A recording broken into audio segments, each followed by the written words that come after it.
आज का जो टॉपिक है वो है आपके पास equivalence point and end point. बहुत ज़्यादा स्टूडेंट्स कंफ्यूज होते हैं कि इक्विवेलेंस पॉइंट क्या है, एंड पॉइंट क्या है, दोनों क्या सेम है, दोनों में क्या अगर डिफरेंस है तो क्या है, और कौन इनमें से टाइट्रेशन के दौरान पहले आता है और कौन सा पॉइंट टाइट्रेशन में बाद में आता है। तो उसके लिए पहले डायग्राम देख लेते हैं ताकि टाइट्रेशन थोड़ी हमारे जहन में रिवाइज हो जाए। था हमारे पास ऑपरेटस इसका, जिसमें स्टैंड होता है, साथ आप ब्यूरेट को कनेक्ट करते हैं और नीचे फ्लास्क होता है, ऊपर ब्यूरेट होती है।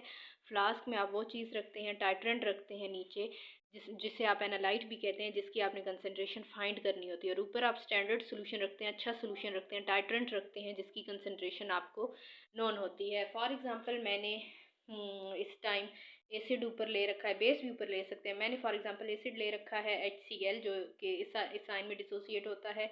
बेस ले रखी है Na पॉजिटिव और OH नेगेटिव, NaOH ले रखी है जो इस साइन में मौजूद होती है। तो अब इक्विवेलेंस पॉइंट क्या है, जैसे नेम सजेस्ट कर रहा है कि कुछ इक्वल होना है। तो इस पॉइंट पे क्या होता है कि आपके पास एसिड का H पॉजिटिव और बेस का OH नेगेटिव दोनों आपस में इक्वल हो जाते हैं, ठीक है। और बात करें एंड पॉइंट की, तो एंड पॉइंट पे क्या होता है कि ये जब H पॉजिटिव और OH नेगेटिव दोनों इक्वल हो जाते हैं तो ये चीज़ शो करती है कि रिएक्शन कंप्लीट हो गया। और रिएक्शन कंप्लीट होने के बाद क्या होता है कि इंडिकेटर अपना कलर चेंज कर लेता है। टाइट्रेशन में लाइट पिंक फॉर एग्जांपल फिनोल्फ्थलीन के बाद या कलर लेस आ गया है तो हमें पता चल जाता है ये इंडिकेटर हमने ऐड किया हुआ था और ये एंड पॉइंट है। तो एंड पॉइंट पे यानी कलर चेंज होता है और इक्विवेलेंस पॉइंट पे इन दोनों की मोलर कंसंट्रेशन एक दूसरे के इक्वल हो जाती है। मैंने यहाँ पे इक्विवेलेंस पॉइंट को लिखा है कि the point at which molar concentration of acid is equal to the molar concentration of base. कि मैंने जैसे पीछे बताया कि मैंने ऊपर ब्यूरेट में जो है एसिड ले रखा है और नीचे फ्लास्क में बेस और इंडिकेटर था।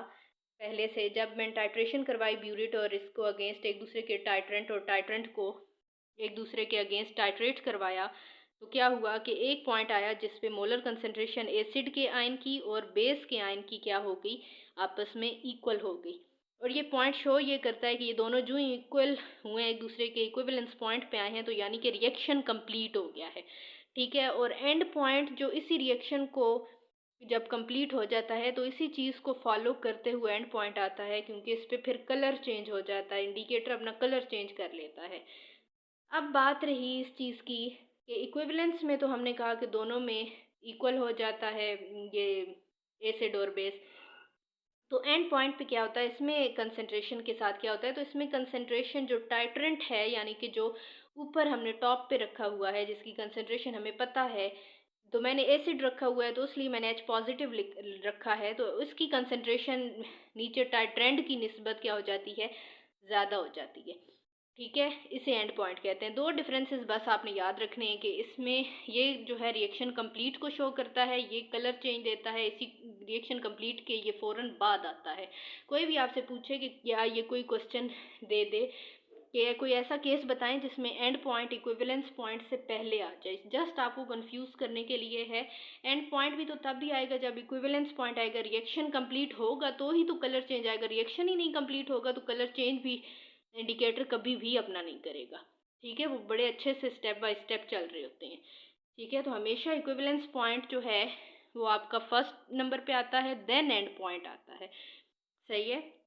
और दूसरा ये कि इसमें मोलर कंसंट्रेशन दोनों की इक्वल होती है और इसमें टाइट्रेंट की, चूँकि मैंने एसिड रखी हुई है ब्यूरेट में, इस वजह से टाइट्रेंट की क्या हो गई है, कंसंट्रेशन ज़्यादा हो गई है। ये छोटा सा डिफरेंस था इन दोनों के दरमियान। उम्मीद है कि अब आप इस चीज़ में कंफ्यूज नहीं होंगे। हमेशा इक्विवेलेंस पॉइंट पहले आता है, एंड पॉइंट बाद में आता है। इक्विवेलेंस पॉइंट शो करता है रिएक्शन की कंप्लीशन को और एंड पॉइंट उसी रिएक्शन कंप्लीट को ही फॉलो करता है और उसी की वजह से अपना इंडिकेटर जो है वो कलर चेंज कर लेता है।